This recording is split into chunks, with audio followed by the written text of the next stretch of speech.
I certainly want to be open to what the other players have to say. You know, Scott Newman, the drummer, Tim Harrison, the piano player. You know, we've been together for over 12 years. It's our fourth album together. You know, the strength of the band is the fact that we're a band, that we have played together this long and we know each other and we have a shared language for this stuff. It's why the music sounds the way it does. It helps give it an identity. Welcome to episode 149 of the Bass Shed Podcast. My name is Ryan Roberts.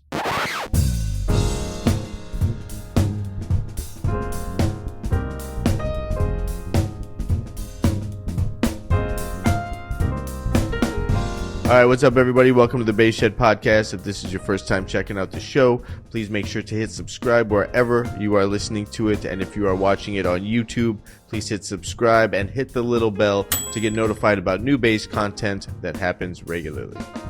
On the show is Mark Wade. Mark Wade is a double bassist, composer, and band leader. Mark Wade's a good friend of the podcast. He's been on before. He was on episode 25. He was also on episode 67. Every time he's been on, Mark has a new album, right?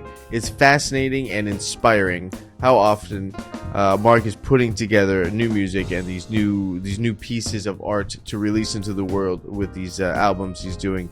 Every album is fantastic. They're always very engaging. They always have a very cool concept. His playing on all of them is fantastic. I highly recommend checking them all out.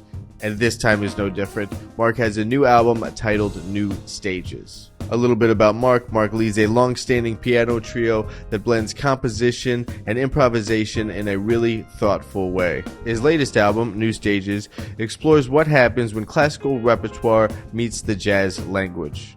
This project reimagines works from composers like Bach, Chopin, Debussy, and Rachmaninoff for the piano trio. Mark uses harmonic reinterpretation, new grooves, and improvisation to reshape the material while still respecting the original music. Mark and I talk about the compositional process behind the album, including how Mark chooses pieces that will translate well for the trio, and how he adapts harmony and form, and how elements like pentatonic language, odd meters, and rubato phrasing bridge the worlds of classical music and jazz. A little bit more about my conversation with Mark in a second, but first there's a couple things I want to talk about. lemurmusic.com. If you play upright bass, you probably already know Lemur Music. They've been serving the bass community for decades with a great selection of strings, accessories, sheet music, and bass gear. Stop by, check out their inventory, lemurmusic.com. Use the promo code TheBassShed, all one word, for 10% off. All right, folks, I'm excited to tell you about the book I put together with bass legend Jerry Jamont. Jerry Jamont, 15 Timeless Bass Lines. Jerry Jamont, 15 Timeless Bass Lines explores 15 classic bass lines from Jamont's incredible career. The lines that help define the sound of soul and R&B recordings by artists like Aretha Franklin, King Curtis, and so many more. You can find Jerry Jamont 15 Timeless Bass Lines at thebassshedacademy.org or click on the link in the show notes below.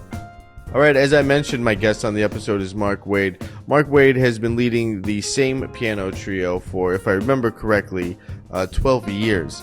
It's a long-standing trio that has explored a lot together and definitely has a cohesive sound. Mark and I talk about that, like the importance of having a group and not just doing pickup gigs. It's such an important process to cultivate a sound and investigate new sounds, especially when you're dealing with a project of this magnitude. Having that kind of trust and being able to rely on the intuition of the other musicians is incredibly important. This is a fantastic new album by Mark. Again, it's titled New Stages.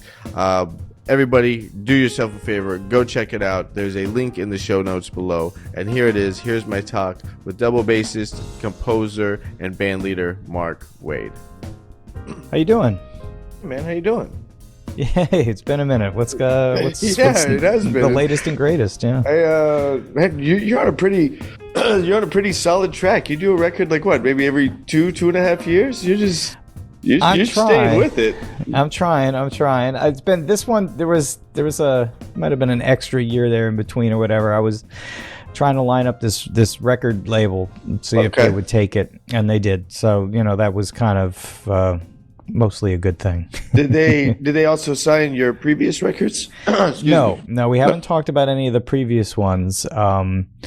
Just just this one for now. Yeah. Okay.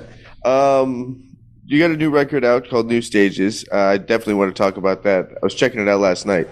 I always like your writing. I always like your Thank writing. you. I remember the last record. Which one was the last record? Because we've done 2 interviews about 2 records. Yeah, the last one was True Stories. True Stories, that's right. And then the Moving Day was the first record. Yeah, correct. That's right. Yeah. So I remember on True Stories, there was a compositional element of kind of blending the jazz tradition and repertoire with the classical tradition and repertoire to some extent. And then you're kind of elaborating on that with this new record. Yeah, I think in this case, if before I kind of dipped my toes in the water, this time I took the plunge. Okay. Where the full like the bent of the album, like the whole like kind of thing behind the album was taking existing classical music from all across the spectrum that I had really just somehow become enamored with over the years, either from playing or hearing it, and to try to take that and turn it into something that would belong in a set of my own original music. Mm-hmm. What were the album, your new record is 11 tracks. What were the 11 classical pieces that were drawn from for these? Well, so actually this confused the label quite a bit. I think when we first put it out, there's actually if there are 9 pieces, but it breaks down to 15 tracks because some of them are movement, like it's a suite of music. Okay. So it's a little confusing how it works. So there's so it's 9 different pieces. Some of them are solo works, like say a solo piano work by 2 by Chopin, 1 by Debussy, and then other things are large orchestral works. So it's a mix, and stuff that from Baroque, one piece of Bach, all the way up into 20th century, early 20th century, or even later 20th century writing. So choosing the pieces, like it started with I heard it and there was just something about it that I really loved, like kind of that simple. Like I don't know what I'm going to do with this. I don't know how I'm going to do something with this. I have to do something. Like I really love it. So it starts with that. And then it's kind of the process of going through and saying, okay, what did I love about this? And then how does this relate to what I do? Like, how does it relate to my band? How does it relate to a jazz piano trio, which is a bit of a stretch, obviously, with some of these things. And that was the fun challenge, to try to tease out the essence of these works. In some cases, like the melodies or maybe a certain harmonic movement, but a lot of times adding in a lot of my own kind of thoughts and material with it to turn it into something that is not just Beethoven with a beat. It's not just or a fifth of Beethoven for anybody out there who remembers that thing. It really is meant to be was a very thoughtful exercise in composing and arranging and kind of straddling old and new. Mm-hmm. What was that process like? And like specifically, let me break up. There's a couple questions in my mind here. Was there one uniformed process for each of the tunes? We'll start there. Okay. Was there a uniform process? No, I'd say there isn't, just because of the variety of the material I'm dealing with. Something like the piece on the album that is Requiem, a three movement thing, is taken from the Duraflé Requiem, a piece for vocal soloist, choir, and orchestra. So maneuvering something like that is going to be very different than maneuvering a solo piece by Chopin. So if there was a general process, it was kind of like what I said of like, okay, I love this, but what about it do I love? What about this do I love that works for us, for my trio? And then the process of saying, okay, that's great. In and of itself, it works, but how does this fit into the larger project of this album? I have this kind of song, and I have this kind of thing, and I have a song that goes like this, and I have something that goes like that. Where does this fit in? Is it very similar to one of the other things I've written? Then maybe I might discard it. So it's a bit of a jigsaw puzzle. I was really trying to be very thoughtful at like the big picture level, and then the medium picture level, and then the small picture level, getting very granular sometimes with just phrases and motives. So, it was a fun process for sure. How many Now, in your email, you told me that this has been going on. This has been like an 8-year project that's been kind of just marinating and been in the incubator. How many pieces, if you could qualify a specific number, were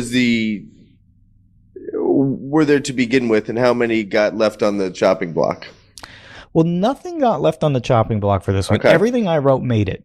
Now, it's a lot of music. It's 72 minutes worth of music, essentially a double album worth of stuff. So it was challenging, just to record all that and get it all together and rehearse it was, of course, a challenge. So nothing got left on the chopping block in that sense. It was everything made it, but 8 years. So when we were talking back in 2018 for Moving Day, for 2022 for True Stories, I was writing this project in the background kind of as I went. In fact, the very first thing that I wrote for this, I wrote right after my first record in 2015. So it goes back a ways. I wrote it, and it was something that I really liked. It was a piece that really struck me. I wrote it. It was actually the track off the record, Waltz and Variation. And I thought, well, this is cool, but this is kind of different than the rest of my stuff. Do I want to keep going down this road and writing like a set of this stuff, or what do I want to do? And I kind of left it. And then I kind of would come back to that. I'd hear something else and I'd say, okay, let me write something like that. Now I've got 2 of these. And so this process kind of went along. I had to kind of make a decision, like, did I want to do the music that ended up being on Moving Day? Did I want to do the music that ended up being on True Stories? I ultimately decided I didn't want to do this project quite as early out of the gate for me. I wanted people to know like the original music that I wrote that was not maybe quite so concept based, or something that was maybe quite as specific as this project. And I also wanted to give myself a lot of time to really find the right set of music and be thoughtful with it and have it be the way I wanted it to be. So now, on the topic of that specifically, where it's always been in the background and it's been being nurtured over time, where does the title come from? New Stages, when it's this project seems like more of a marathon than something that's super fresh. Well, that's a good observation. New Stages really because, well, I kind of thinking of it in terms of like, this is a lot of concert music that's been on, that people go see on stage all the time, but they would have never seen it this way. And it's also a new writing project for us, for the Mark Wade Trio, and for me. So it's new in that sense. It's meant to take what is obviously very old material and make it sound new, and make it sound like it's something that is new. Yeah. Okay. So let's talk through the record a little bit. There's a lot of really cool stuff on here, and the links that were sent to me. It starts like track 1, boom, you're just swinging. It sounds like I'm just dropped into the middle, like I just walked in halfway through a piano solo or something at a club. There's like no context for what I'm listening to. And it was, I don't want to say jarring, atypical, I would say, but I was into it because automatically it had my attention. Because it's like, okay, I'm here. What is this? And it's like, what are we doing? What are we doing here? So it has a really unique entry point for the listener. Talk me through that decision. Yeah, well, that is somewhat by design. So that very first piece is part of my take on Claude Debussy's Children's Corner Suite, suite written for solo piano. If you're a fan of classical piano literature, that would be something that you would know. It's part of that repertoire. And that piece itself starts actually much faster than our version right out of the gate. It is just 100 miles an hour, just as a starting place. So I thought, okay, well, we'll do that too. And I thought that was kind of a good way to get, like you said, it gets people's attention. It's kind of a sudden kind of thing. And it then unfolds over the rest of the, this movement, these 4 pieces. I took 4 of 6 of the 6 original ones from Debussy's suite to create these. So the first one is a piano feature. The second one is kind of a drum feature. The third one is a feature for me. And the fourth one is all 3 of us. So it kind of is a way of giving everybody a little feature before we all come together and play a tune that is both Debussy's and a little bit of Thelonious Monk. Yeah. Getting into track 2, Elephant's Lullaby. What was the classical piece? What's the jazz influence? What's the Mark Wade fingerprint? What are the diagnostics and the forensics on this?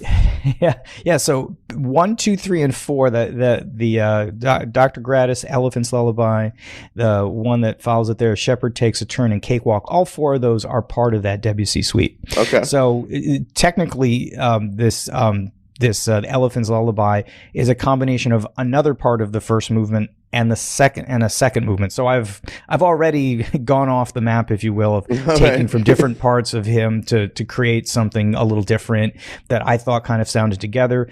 You know, if you listen to a lot of like French impressionistic music at the time and Debussy's music at the time, without getting too nerdy here, like there's a lot of pentatonic scales. There's a certain kind of sound that makes that music sound good, and those scales translate really well for jazz. Sure. As well. Sure. So I thought that was an opportunity to kind of show how those two elements go together. And then how do you decide? Because first of all, I think we've already crossed the threshold of being too nerdy by the nature of just what I'm doing here with the whole thing. Yeah, we're already on the other side of that fence. Nice. Pentatonics being a big part of Debussy's compositions, but also being such a strong language within jazz, and then how those have evolved with pairing them and creating, you know, I don't want to say hybrid sounds, but there's a complete language related to pentatonics as it relates to jazz theory. How do you decide how far to go down the jazz trail with the pentatonic thing?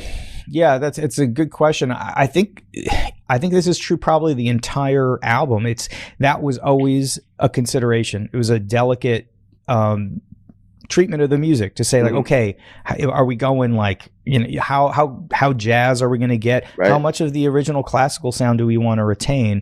Where is that point that it also still sounds like me, that I'm speaking with my voice as a composer without getting a little, you know, too grandiose about it, but that is a consideration. I'm a strong believer for any project that it's got to have a singular voice, that it doesn't sound like, oh, here's my album and I have, you know, this Latin tune and this ballad and this one thing over there, and they're great on their own, but they don't sound like they belong on the same record. Sure, it's like when you do those pickup gigs, everybody does a medium swing, you're going to do a rhythm changes, now let's play something in 3, and you're just going through checking all the boxes. Yeah, right. I agree with you that it should be one collective piece of work.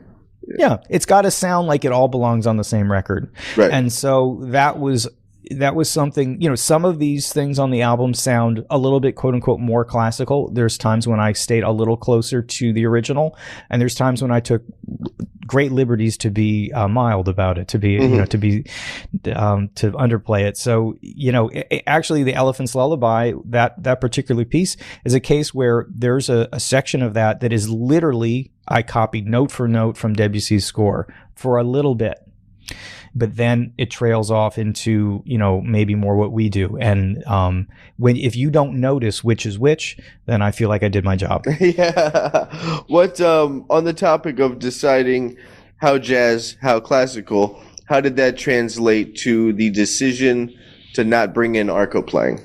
Yeah, that was very much part of that, because I feel like the minute you start to play with the bow, and I love to play with the bow, and that's all great, but the minute you start to do that, now you're kind of there. You're in that point where it's like, oh, he's trying to be a classical bass player, and this meant to always be a dance on either side of the line. That maybe at times you had a hard time deciding where it was.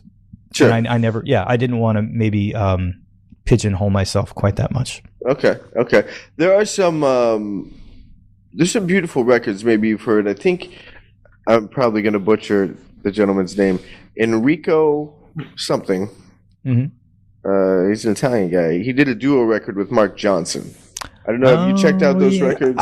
You know, I don't know them well, but I know at least vaguely what you're referring to. The guy's name, Italian per something. Yeah. I can't remember his name. Maybe it's better that I don't even attempt it. But I was thinking about those records while listening to your album. One, I love those records. And I was actually kind of waiting for an appearance of some arco playing to and I wasn't disappointed that it didn't happen, but I was just kind of figuring it was going to make an appearance to have that kind of nod of the hat, you know. Yeah. But it was an interesting decision not to go there, and it was something I was aware of that decision wasn't made. Well, in a way, I feel like that was my intention. It was I purposely withheld anything with a bow, for that reason. Yeah. I remember specifically on I believe it was your first album, the use of odd meter. Yeah. And the track "Cakewalk" here is in 5 on the new record. Now on the bridge. Is the bridge in 3 or is the bridge in 9? The bridge is still in 5, but really? The way that we play with it's a little deceptive. So this tune breaks down to like, AABA, like a lot of song forms do in jazz, right? And which is completely not what happens on a lot of this record, and certainly it doesn't happen out through this whole Debussy suite. But here I thought it would be cool to just like, let's go to like that traditional jazz kind of thing.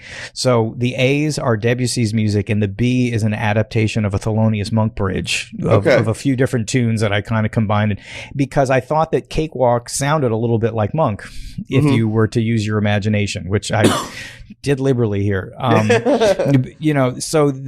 So the hallmark of Monk's music is sometimes to hide the meter. Say what time signature is that? And it was in 4. Okay. because they hide the beat so well. Right. So that was what I was trying to do here. Displacement thing. Yeah. In general, which is brilliant. Yeah. Okay, it was still in 5, huh? Yeah, all the way. Now I'm going to go back with my abacus and try to listen again. So then we get into track 5, Saga. This is a very, very, very pretty ballad. What I love about your playing in general, I love your phrasing. You have very strong phrasing that is patient and is very committed to a narrative. I don't ever feel any of the albums I've heard you play that you're trying to prove that you're doing a thing. You're like, it's not like, oh, watch me do this little thing, device, whatever you want to call those. And this track 5 has a very, very patient bass solo in it that I really liked. And talk about that just from a player's standpoint, about cultivating that type of patience in improvisation. Sure. I mean, well, thank you very much for saying that. I mean, I love playing on ballads, certainly. I think that I'm always trying to copy, we're all trying to copy like the masters that we've heard that have done this. And I think a hallmark of all of the greatest players as soloists, just pure expression as soloists, are ones that see their solo as having a beginning and a middle and an end, and telling a story within that solo. And so if you're going to come out of the gate at 100 miles an hour, that's fine, but with an intention of where that's going to go after that you have a plan for down the road, that it isn't just as many notes as I got and then I run out of ideas and I still got 8 bars left in the chorus or something like that. Right. So to me, like the soloists that I've always aspired to be like had that kind of sense of development in their solo, that they knew how to say more with less when that was appropriate, and then also how to say more with more too, right? That you always have that option. A good soloist would have that option in their bag. So, and also this particular arrangement helps lend itself to that. The idea that we solo on 2 different sections, a section that is a ballad and a section that goes into a jazz waltz. And the tune goes back and forth between those 2 feels. You spoke just a second ago about introducing more of a quintessential jazz form.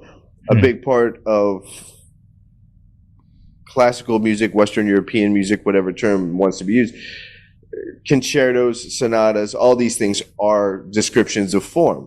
And so how did you utilize a lot of the Western European form when putting this together? That's really interesting. It's a good question, actually, because when you think about it, just like you said, like we think of forms in jazz. Well, forms exist in all kinds of music, including classical music. That a symphony has the big movement, the middle movement, the second movement, which is like a ballad. The slow movement. And the movement in three. There's a rules to it. The A sections in 2 walk the bridge. It has the same kind of unspoken rule. Yeah, it's exactly. And look, those are the big picture stuff that I feel like you can pick up on when you make this translation from what is two very different things. Saga is taken from the Sibelius Violin Concerto. So this is a gigantic orchestral work with a violin soloist playing insane cadenzas. Well, how are we going to how are we going to do that? We're a piano trio. Nobody's playing violin, and I can't play those cadenzas on my instrument. That's not happening. So what do we do? And I think that what the point you bring up is an excellent one, that there are these different forms within these original works, which are taking place over large periods of time. We're talking about a concerto that is 40 minutes long, and just that first movement, which we mostly use, has these different sections. Well, some of my piece mirrors some of those sections that were in the original. Mm-hmm. I expand on them. I might change them in a little bit, but absolutely, that's a roadmap to get through the music. Was that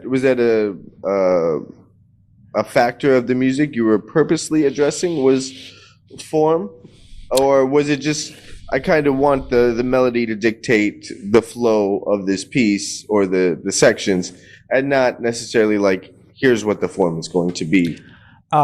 Yeah, I would say on default, I would always default to where the melody's heading and how that wants to unfold. But in many cases, I mean, the answer to your question is yes. It's kind of both sometimes, because sometimes, these compositions so strong, and so, so well crafted, that if you do get into the guts of these things and spend the time to dig around in the score and really understand these things, in a lot of these cases, I play them and perform them, so you get the understanding of being in the orchestra and what you're hearing and how you respond. Certainly, the form dictates that as well too. When it's something that is so strong and powerful. Moving into track 6, "The Storm." This, from note 1, it sets the tone of what the title is. Like, just boom, like, okay, we're there. It's like right away. Talk about this tune and what the classical influence was for it, and then what the treatment on it happened to be. So this is, I often say that this is taken from Debussy's one of the Debussy preludes for solo piano, D minor. I think it was Opus 24, and which he called "The Storm," and that is true. I did. Most of this is from that, but the introduction is actually not him. It is the famous introduction to Rachmaninoff's Second Piano Concerto. So I have taken two different, piano things and kind of stitched them together here. Rachmaninoff's introduction that sets this up, it indicates almost this very stormy kind of thing, and I thought it worked perfectly if I put the two together. So if you were a classical buff, if you really knew what you were, all this rep, you would hear this and think it was one, and then you get the switcheroo on the downbeat, and then it's Chopin the rest of the way. One of the things that Chopin was my introduction to classical music. Listening to his solo piano works is how I learned about classical music. Interesting. And one of the things that always struck me with his music and with that romantic quote unquote period in music in general is the way that the time kind of pushes and pulls, that it stretches and elongates depending on the phrase, which is really beautiful. But I thought, well, how are we going to do that? The band can't collectively speed up and slow down. It doesn't make a whole lot of sense. So I thought, well, we just won't play in time at all. We'll take the time away and allow that freedom to happen with a trio where we all have the freedom to kind of push and pull wherever we need to. Right. So that was really how I figured, okay, that's how we'll realize that rubato feeling. We'll just play out of time the whole time. Yeah. Yeah. And there's, I liked that element of it. And there's also elements on the album that feel like, a fermata is happening or something. Like you get to a point and things just take a pause without, it's not a bar of 5 or it's not a pulsed break or punctuation on the phrase. Mhm. There's definitely, it's introducing a lot of like kind of on cue elements.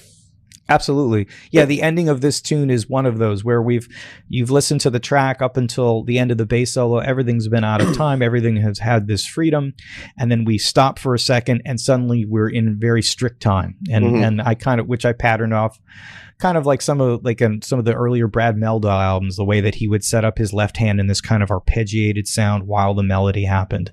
Right. So to create a different kind of tension, and to kind of break the flow of this out of time stuff, this ending that is in time and drives through, kind of punctuates that energy in a different way. Mm-hmm. Speaking, I mean, the other aspect that has to be addressed, not only the time and rhythm, but obviously harmony.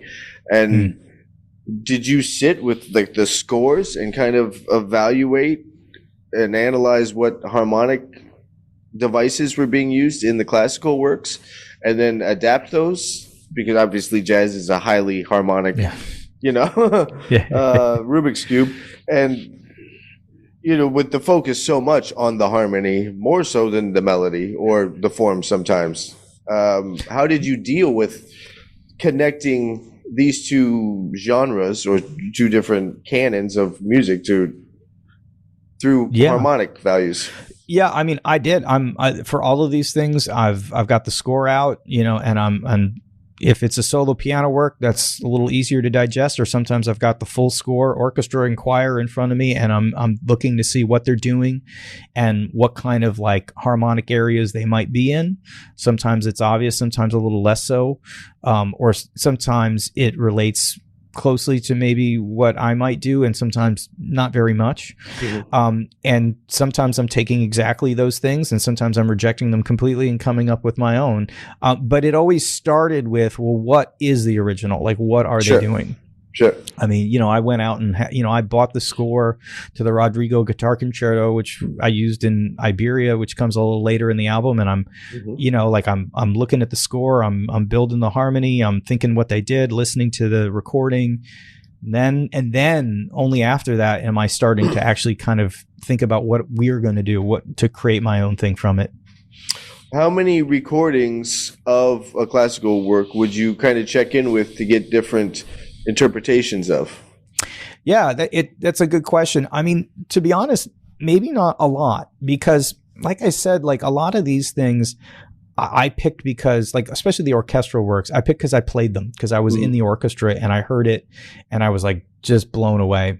So I felt like more than any, I mean, of course, there's a million great recordings out there, which were better orchestras than the one I was playing in maybe when I originally heard it. But no matter, like, that experience, that personal connection to the music when it happened, I mean, nothing can beat that. That's what inspired this whole project from the beginning. Yeah. So if I had that in mind, I'd go back and I'd find a recording that I liked, great orchestra, some famous recording maybe. But I didn't source a lot of different recordings, because look, if you listen to like Beethoven 5 and you listen to 10 different recordings with 10 different conductors and 10 different orchestras, you can hear 10 different impressions of it, right? But I knew that I was going to make my own impression of it anyways, and I didn't need to maybe research a million different classical approaches to it. We'll be back right after this.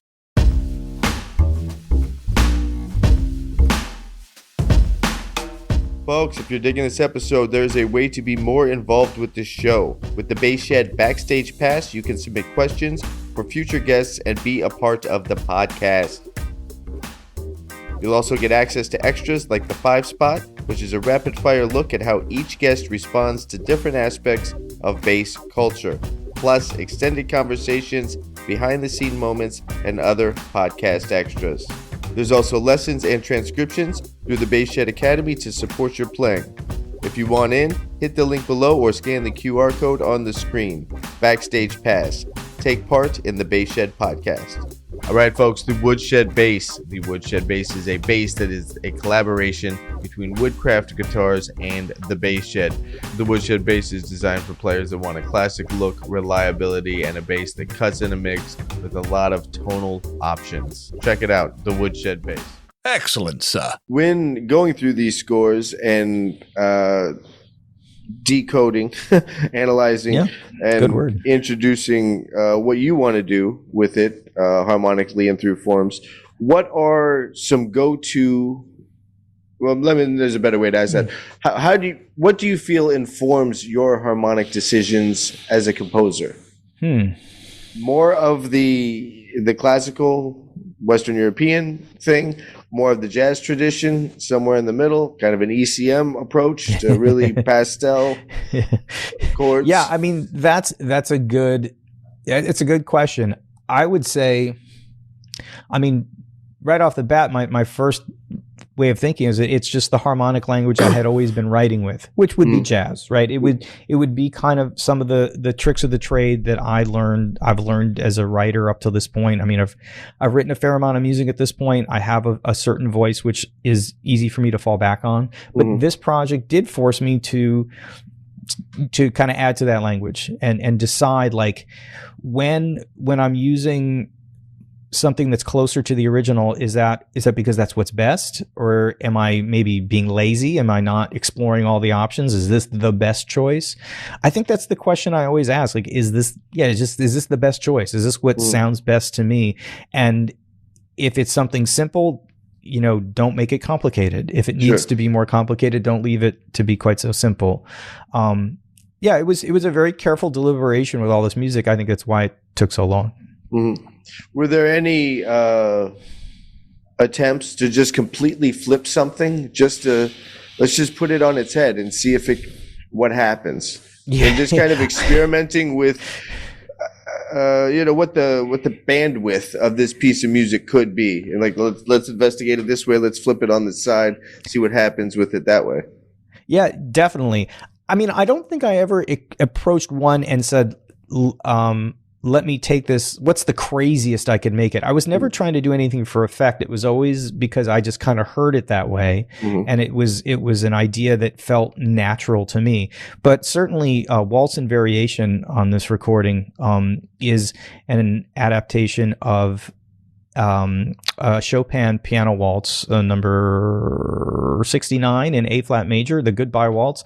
Again, not one of his more famous waltzes, but the very first piece of Chopin I ever heard. So I thought I should include it. And if you know the music of Chopin, it's French music and it's a waltz, and I turned it into an up-tempo jazz drum feature. Right. in multiple meters, but mostly in 4. So that would be a pretty big stretch from the original. Sure. Moving through the album, track 7 is Idol. And this, to me, right away, was a very kind of humorous placement because it's literally the calm after the storm. Yeah. And it was, I'm just like, okay, I don't know if that's, I know that you were aware of that decision. I didn't know how purposed it was, but I knew that crossed your, so let's talk about this tune and why that placement was there, and if it was for that reason or not. Yeah, first of all, to answer your question, 100%. Yeah, it was, after all the stuff from the storm, which is a rather dark and turbulent kind of thing. To get this is definitely the calm after the storm, Idol. This one too, I thought, to me, is a bit humorous, just because the original is taken from some incidental music in Wagner's opera Siegfried. This is the Siegfried Idol. And so this gets played a lot as concert music separate from the opera, so that you don't have to sit through 5 hours of Wagner. You can just listen to the Idol. I've played it a number of times, and I just thought, so beautiful. There's a certain harmonic change in there that he used that I was always just like, that. I don't know what that is. That's amazing. I have to go get the score and find out what it was. And then I decided, okay, I'll do this. so it's this piece of very Teutonic music that we kind of drift into this almost gospel kind of feel that becomes really this Americana kind of thing as we drift away from the melody. So this was one that that makes me chuckle a little bit, just because it is one that subtly is extremely far away from what the original was meant to be. I mean, it's about as Germanic opera as you can get. And at a certain point, I remember the recording engineer said, it sounds like you guys went to church, you know? Yeah, this one does have kind of I think out of everything that I had heard so far on the record, and even afterwards on the record, it has the most kind of commercial value to it. You know, it has kind of, it's very approachable to the listener, you know. Yeah. And now the harmonic switcheroo that's in the original, did that influence how that tune resolves? Because I think just by hearing, is that the flat six? Does it resolve to the flat six? Yeah, it does at the end. That is not what Wagner, that wasn't the change from the original that I was particularly picked up on. But did that influence that decision? But it did. There's a certain movement there that would be, at least to me it did. I think that if you, it's a slightly more obscure reference that makes sense to me, and you picked up, and you know, you might pick up on it. Yeah. Maybe not everybody might. But yeah, that was it's always about, for me, like trying to find that, to keep a big picture view of like what's happening in what happens in this piece. What's the original? What does it do? Big picture wise, whether it's a harmony change or a sense of how does it sound tense, and how do they do that? What harmonies do they use to create that? And what do I want to do? I'm always trying to keep a big picture view of the vibe of the original, and chart the course from there, and never get too bogged down into like, well, is it this note or that note? That's important too. But I think for a project like this, in order for it to sound authentic, I had to kind of keep an eye on the big picture. Speaking of big picture, how does that concept, which is keeping the big picture of the tune as an entire, impact you as an improviser in all the settings that you are in and improvising, whether it's this music, whether it's a standards gig, whether it's, you know, other things of yours that you've played? How does keeping your improvisations in context in a big picture view? That's a great question. Yeah, it's actually a great question, and I think an important one. So the whole point for me, just in general, if I write music, is to create interesting landscapes for all of us to play over, for the band, for me, for the piano player, for the drummer, whatever, to give everybody an equal voice and to have something interesting to play over. And it's not that rhythm changes isn't interesting to play over, or an F blues isn't interesting to play over, but we've heard that quite a bit, right?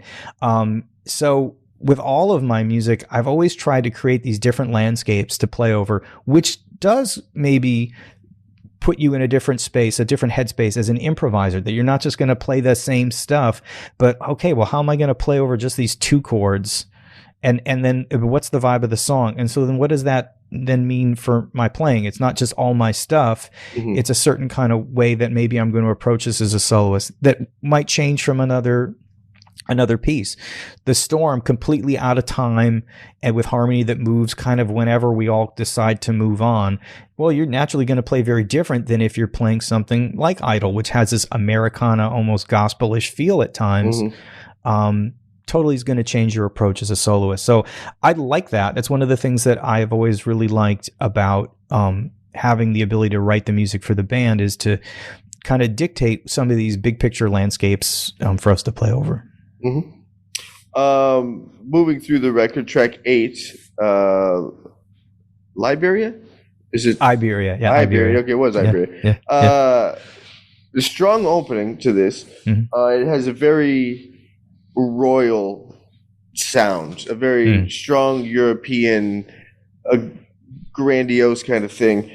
And then it goes into a bass solo pretty early on.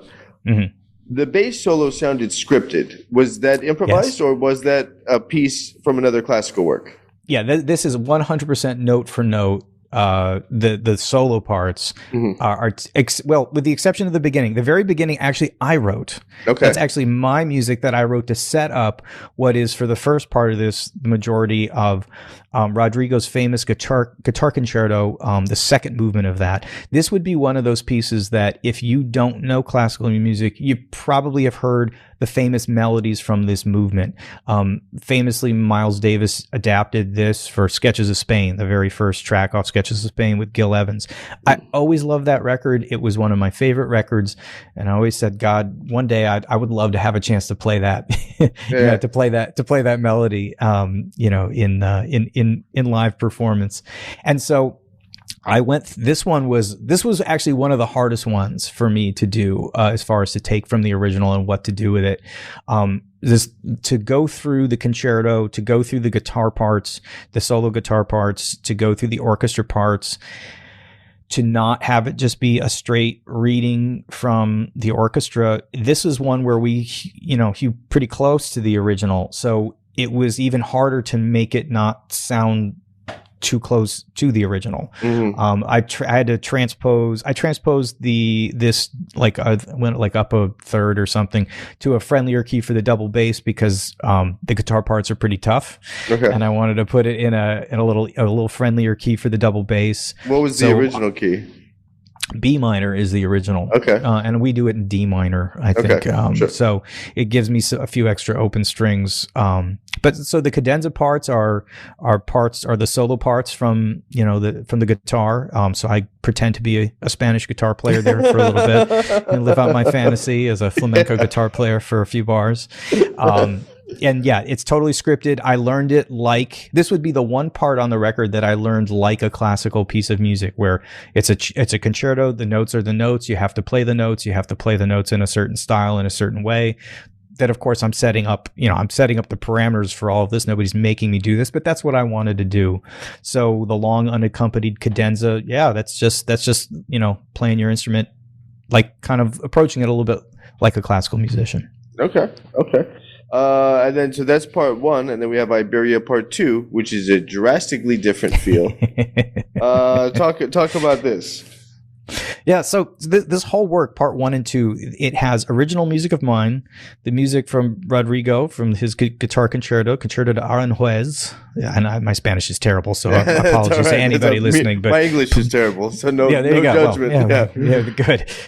and then it moves into some another bit of Spanish music written by a Russian. That's Rimsky-Korsakov for his Capriccio Español, and a movement of his, and then it goes into Chick Corea's La Fiesta. So it's a mix of two Americans. It's like two Americans, a Spaniard, and a Russian walk into a bar, and then they walk come into a jazz bar. Exactly, and this is what they came out with. Yeah. So there's so much great music out there that is like quote unquote Spanish music or Spanish sounding music that wasn't done by Spanish composers. A lot of French composers, a lot of other people, spent some time in that Spanish idiom. And I thought that it was kind of interesting to kind of explore that, and to take, a quote unquote my Spanish medley and have it be, from so many different sources. The Chick Corea, I didn't know that was woven into it, but it was definitely came through. And I've noticed that on some of your other compositions where you'll put a couple things together, there's the chick thing always really stands out. And also this has that, it was a big part of his music, the Latin rhythms and the Spanish culture. So that all translates, and obviously made me think of Chick's writing too. The next track is Judgment. Yes. Was this tune purposely given the title at the end? Was this like some kind of final judgment that's implied or something? Because you always think of that as almost the ending of something. The sense of judgment is going to be a conclusion. Yeah. So actually, it wasn't meant to be at the end of the record as a finality, but you're on the right track. So these next three tracks is Judgment, Transition, and At Rest. These are taken from the Requiem written by Maurice Duraflay. This is not something everybody knows. I've played the piece a few times because in some of the pickup orchestras I might play in, it's a easier piece for the choir to tackle if they're not pros. But the solo parts are quite difficult, and they are sung by professionals. But I've played it a few times with like kind of not as great orchestras. But it's a wonderful piece of music, wonderful piece of French music, I think from the early 20th century or late 19th century. And it's a requiem. It's a mass for the dead, like the Catholic mass for the dead. So Judgment, I thought, was rather appropriate for, that whole vibe. And we go through Judgment, Transition, at Rest, which is essentially kind of the big picture story of those requiem masses anyways. After this project taking so long to come together and then you get the collection of pieces together, you record it, you're releasing it out into the world. The release date is what, by the way? It's coming up in March, correct? Yeah. So the March 27 is the release date. This is coming out on Dot Time Records. This is the first time I'm partnering with Dot Time, which has been a learning process for me. I'm used to releasing these albums on my own. They've self-released stuff. So now I'm working with someone else. So it's been really interesting, and it's been part of this process has just been adjusting to working with someone else who also has a stake in your music. Sure. Of course, I'm very grateful that they've picked me up. There's it's a wonderful thing to have, but it's also a learning process, for the release. But I'm really excited about, working with them and helping them get my music out to a wider audience. What was it like personally and on an emotional level to have this music kind of out of you? And was there almost like a fallout from that? Because it's been there. It's been a part of your life. This concept has been a part of your life for close to a decade. And now it's, you're sending it off to school, and it's, you're releasing it into the wild. What was that process like? Yeah, that's a good point. 'Cause anytime, any album you make, people if you don't make albums, they don't realize just how much time you're spending with this music, whether it's writing the music, practicing the music, performing the music, then you record the music, then it's mixing the music and listening to this stuff over and over again in the mixing process and the mastering process, the editing process. So you spend so much time with this music. And before we even got to the studio, in some of the cases, we had spent so much time with this music that it really is. It was just a relief to finally to have it done. It was just great to finally have it get out there and be done with that, because it's been rolling around for a while. And for me, that's always the feeling with every album. I spend a lot of time thinking about it and considering it, preparing for it. When it's out, it's a huge relief. And this one was doubly so, just given the length that I sat on some of this stuff. Sure. When you're putting each individual piece together, and how much of that was a group effort with the trio of playing through ideas, and how much of that was just kind of at the coffee table and reading through scores and, making notes, and how much of it was just away from the instruments? I would say in general, the way I write is that, I come home and it's, I play the piano very poorly, but well enough to do what I need to do as a composer. And I write at the piano, and, I write it all down, and I bring it to the band as a fully formed idea. It's a chart. It has all the information on it. We play it. Now, what happens after that is more of the collaboration. I have an idea for this groove and this thing and this vibe. And maybe we play it and someone says, what about this? And I say, okay, let's try that. I certainly want to be open to what the other players have to say. Scott Newman, the drummer, Tim Harrison, the piano player. We've been together for over 12 years. It's our fourth album together. The strength of the band is the fact that we're a band, that we have played together this long, and we know each other, and we have a shared language for this stuff. It's why the music sounds the way it does. It helps give it an identity. So of course I want to listen to their feedback. Ultimately, it's my decision what we do with stuff. If I really feel strongly about an idea, I might insist on it. I may say, no, I really want to at least try it this way. But there have been many instances, including in this project, where I had an idea, I came in, and first contact with the band, we changed it because one of the other players had an idea or just went in a certain direction. I thought, great, let's do that. Sure. After playing with that trio and those guys for so long, 12 years, how much of it is even verbal at this point? Like they know you, you know them, everybody's on the same page. You've been, doing this thing for a while, and there's an understanding that you just like, okay, I know what they do. That's why they're here. You don't even need to. It's almost like, when I play with people regularly, I don't want to talk about it. I just want to see what they'll do with it. Like, surprise me. Like, do your thing. And I have an idea of the neighborhood that'll live in, but I don't know specifics. And I just want you to show me, and I just want to hear it, and I'm probably going to love it. Yeah, I think that's you're lucky if you're in a position where you can do that, when you have people that you know and that you trust, and that you say, hey, let's just play it and see what happens. And certainly the more time that I've spent in that band, the more time I've said exactly those words when I bring it in, like, let's just play it and see what happens. Sure. And I mean, it doesn't mean that you don't course correct or you don't hear something else, or maybe you did have an idea and you do want to maybe chase that. But that's all the kind of, for me, like the maturity of being a band leader this long and running a group this long, is knowing when it's okay to be like, no, I really do want this. I don't insist is a strong word, but I'm going to hold my ground on this and say, no, let's do it this way. And also knowing when to give ground. Not to come in with to be so stubborn as to say, oh, my way is the only way or was the best way. Someone might have a better idea, and let's see what they have to say. Let's talk about just being a band leader for a second, because I'm in LA, you're in New York. In New York, are there more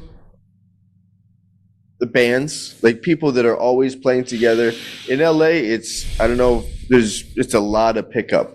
A lot of, it's like one guy's got the gig and every week he's rotating new folks through. And I don't like that as much, because I think my favorite groups to listen to, specifically within jazz, it was a group of musicians that cultivated a sound together. Obviously we all have heard the supergroup albums. They kind of don't quite hit the same.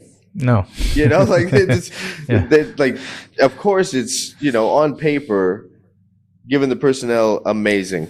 Sure. But it doesn't have the same kind of juju that when it's a group and they've been playing, for years on end, that synergy that happens. So speak to that, and speak to your thoughts on that and ideas that made you put the trio together and have sustained it so long, and then just navigating the world of being a band leader and kind of an authority figure, but they're friends and they're people so dealing with that line too, kind of the work, professional, friend, social lines. Yeah, it is. Look, it's a challenge, right? To run a band, to keep a band playing, to keep it playing over a long period of time, to find the work, to keep it all happening. Obviously, it's a lot of work. Certainly here in New York, I mean, you can get both, right? You can get long-standing groups that will work together, and mine is not the only one, certainly. And you can I end up in plenty of pickup situations as well. It's kind of a mix of things. But, if people have a gig that they like, they tend to try to hold on to it. And you do see, those things kind of continue. It's great to have a chance to play with new people, but it's really maybe even a little better, like you said, to cultivate that sound, to build that chemistry.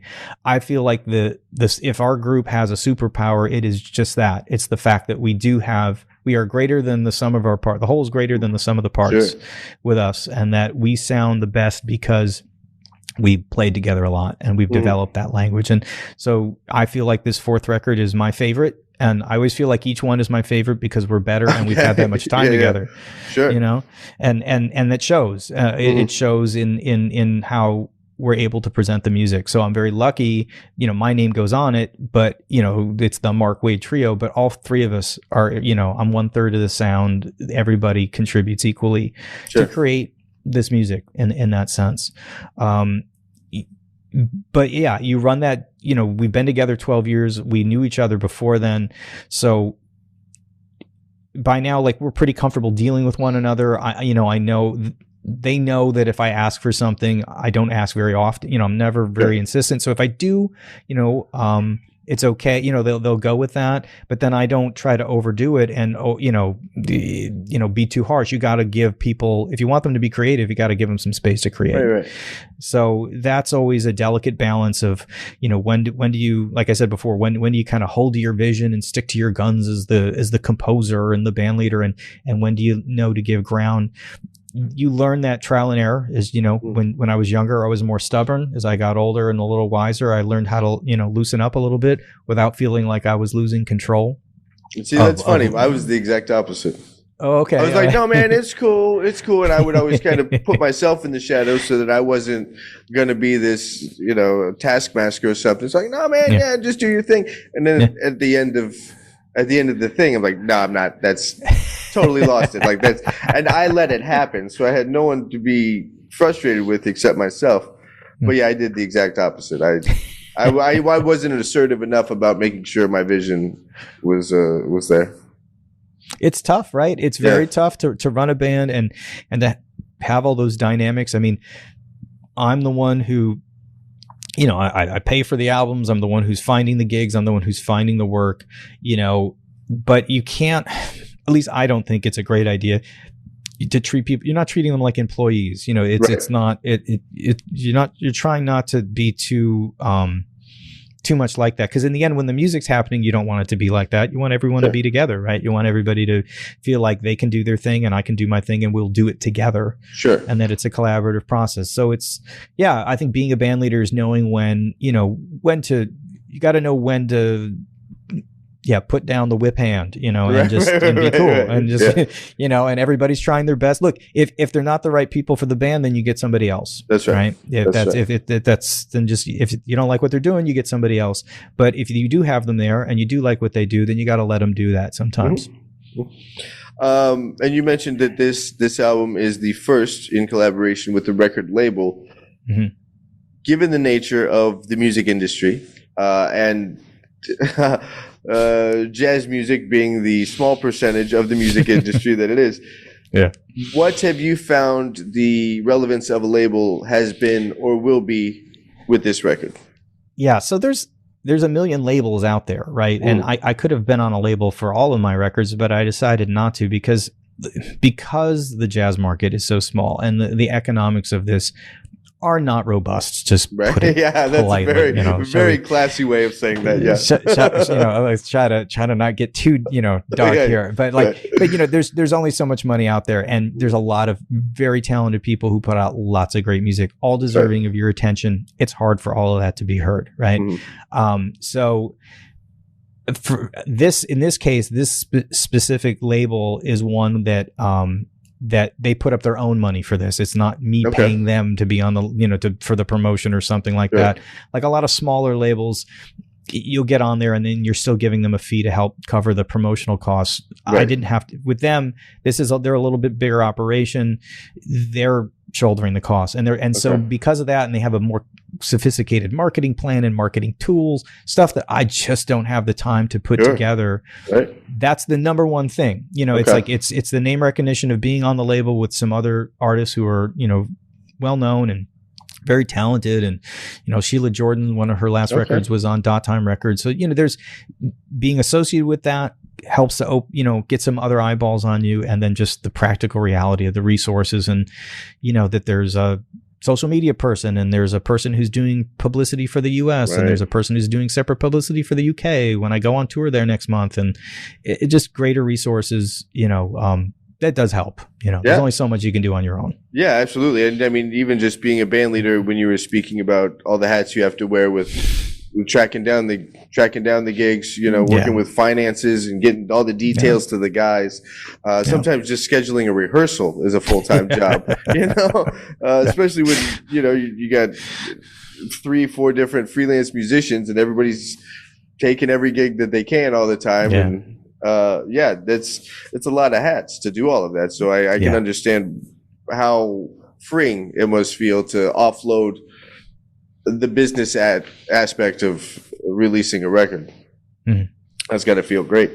You just spoke about it, the tour, the European tour. Let's talk about that. Yeah, so I'm March 19 is the first concert in Zurich, Switzerland. Head to Zurich. I'll be in Switzerland for 3 shows, kind of Zurich, and then some points east of there. So I'll be kind of in that region of the country. And then I traveled to the UK, and I got about a week in the UK of concerts and some teaching that I do. I've been. This will be like, I think, my 5th time over to a place called Benslow Music, just north of London in the town of Hitchin. It's this very interesting setup. We don't really have anything that's quite analogous to it here in the United States. It's like this music school that is a bed and breakfast that people sign up for courses and they stay there for multiple days. And it's like a whole day of teaching. I mean, it's like so it's kind of like a intensive, but you stay there. It's almost like a camp / intensive. Okay, interesting. And it's all adults. Okay. And there's a lot of classical music there, but some jazz. And we're like I'm one of the jazz courses, and they've had me. I did the first one back in 2020, right before the pandemic. Oh wow! Took a break there for a year, and then I think in 2022 I might have been back, and I've been back ever since. Okay.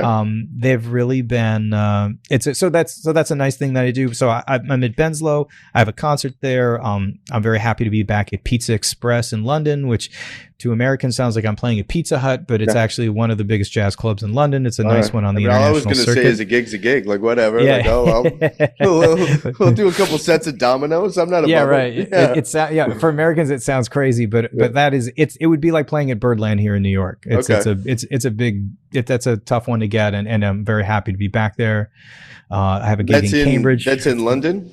It's in London. It's in their Soho, not our Soho here. Their Soho, which is very happening spot at night, as I discovered. Cambridge, and then another one kind of in the London area before I come back. So great tour. Really looking forward to it. Be playing with some of the people that I've played with in the past when I've been over there, and a great way. The last day I'm there will be the day that the album goes live, the street date. So it's a great way to support the album. So it's not the whole trio then doing these dates. It's you with some musicians in these different locations. Yeah, I have some guys that I play with in those locations. It's, the cost, the finances of traveling with a band from New York around Europe with the flights. It's tough, right? It gets expensive. Even if you get good gigs over there, the economics of touring, even with a trio, can be a little severe. So I have a friend of mine who lives in Switzerland, who actually used to be my neighbor here in New York, which is kind of the connection. He moved back there, and he's been having me over for gigs, which is nice. And then I've been able to, I work with a piano player, an Italian national by the name of Marco Marconi, who's been in the London area and been based out of there for probably the last 15 years. And I do stuff with him there. So.